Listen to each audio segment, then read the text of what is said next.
Hello நண்பர்களே, உங்களுடைய sci-fi friend நான் தான். இந்த யூனிவர்ஸ்ல ரொம்ப இன்ட்ரெஸ்டிங்கான அதே சமயம் கொஞ்சம் பயமுறுத்துற ஒரு விஷயம் பத்தி தான் இந்த வீடியோல பார்க்க போறோம். அதுதான் பிளாக் ஹோல்ஸ். பிளாக் ஹோல்னு சொன்னாலே ஒரு மாதிரி ஒரு அளவுக்கு நம்ம மைண்ட்ல ஒரு இமேஜ் வரும்ல, ஏதோ எல்லாத்தையும் உள்ளே இழுக்கிற ஒரு பெரிய வாக்யூம் கிளீனர் மாதிரி. ஆனா அதை விட இன்ட்ரெஸ்டிங்கான விஷயங்கள் நிறைய இருக்கு. முதல்ல இந்த பிளாக் ஹோல்னா என்னன்னு பாப்போம். சிம்பிளா சொல்லணும்னா இது யூனிவர்ஸ்ல இருக்கிற ஒரு ஏரியா. இங்க கிராவிட்டின்னு சொல்ற இழுக்கிற சக்தி எவ்வளவு பவர்ஃபுல்லா இருக்கும்னா லைட் கூட அதுல இருந்து எஸ்கேப் ஆக முடியாது. ஆமா, நீங்க கேக்குறது கரெக்ட் தான். வெளிச்சம் கூட எஸ்கேப் பண்ண முடியாதுன்னா அது எப்படி இருக்கும்? அதனாலதான் அது பிளாக்கா இருக்கு, நம்ம கண்ணுக்கு தெரியாது. இப்போ ஒரு கேள்வி வரும், இது எப்படி ஃபார்ம் ஆகுதுன்னு. பெரிய ஸ்டார்ஸோட லைஃப் முடியும் போதுதான் இது உருவாகுது. ஒரு ஸ்டாரோட ஃபியூவல் எல்லாம் தீர்ந்து போன உடனே அது தனக்கு தானே கொலாப்ஸ் ஆகி ஒரு சின்ன பாயிண்ட்ல மாஸ் எல்லாம் கான்சென்ட்ரேட் ஆகிடும். அந்த சின்ன பாயிண்ட் தான் சிங்குலாரிட்டி.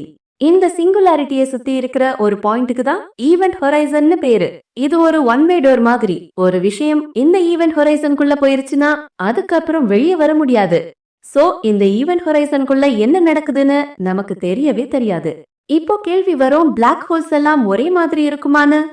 இல்லவே இல்ல. 3 விதமான பிளாக் ஹோல் இருக்கு. 1 ஸ்டெல்லார் பிளாக் ஹோல். இந்த பிளாக் ஹோல் தான் ரொம்ப காமன். நம்ம சூரியனை விட 3 to 20 டைம்ஸ் பெரிய ஸ்டார்ஸ் கொலாப்ஸ் ஆகிதான் இந்த பிளாக் ஹோல் உருவாகுறாங்க. 2வது சூப்பர் மேசிவ் பிளாக் ஹோல்.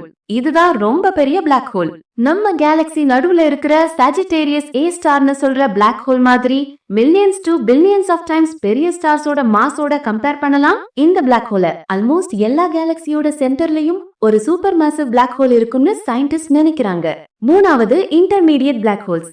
இதுக்கு முன்னாடி சொன்ன பிளாக் ஹோல் ரெண்டுத்துக்கும் நடுவுல இருக்கிற சைஸ்ல இருப்பாங்க. இந்த பிளாக் ஹோல்ஸ் பத்தி ரிசர்ச் இப்பதான் நடந்துட்டு இருக்கு. கூடிய சீக்கிரத்துல நமக்கு இன்னும் நிறைய விஷயங்கள் தெரிய வரும். சரி, இந்த பிளாக் ஹோல்ஸ் எல்லாம் நம்ம பூமிக்கு ஆபத்தான கேட்டா இப்போதைக்கு இல்ல. ஏன்னா நம்ம சூரியனுக்கு பக்கத்துல எங்க பிளாக் ஹோலும் இல்ல. ஆனா சயின்டிஸ்ட் பிளாக் ஹோல்ஸ் பத்தி ரிசர்ச் பண்ணிக்கிட்டே இருக்காங்க. அதுல ஒரு இன்ட்ரெஸ்டிங்கான தியரி தான் ஹாக்கிங் ரேடியேஷன். ஸ்டீஃபன் ஹாக்கிங்னு ஒரு பெரிய சயின்டிஸ்ட் பிளாக் ஹோல்ஸ் ரேடியேஷனை ரிலீஸ் பண்ணும் அண்ட் ஓவர் டைம்லயே அது எவாபரேட் ஆகிடும்னு சொல்லிருக்காரு. பிளாக் ஹோல்ஸ் ரொம்ப பவர்ஃபுல்லான ஆப்ஜெக்ட்ஸ். யூனிவர்ஸோட சீக்ரெட்ஸ் நிறைய அதுக்குள்ள ஒளிஞ்சிருக்கு. நம்ம நாலேஜோட லிமிட்ஸ் டெஸ்ட் பண்ணிக்கிட்டே இருக்கிற ஒரு அமேசிங் ஃபெனோமினான். சோ நண்பர்களே, இந்த வீடியோல பிளாக் ஹோல்ஸ் பத்தி கொஞ்சம் பேசிக் மட்டும் புரிஞ்சிருக்கும்னு நினைக்கிறேன். இன்னும் நிறைய இன்ட்ரெஸ்டிங் சயின்ஸ் ஃபேக்ட்ஸோட அடுத்த வீடியோல சந்திப்போம்.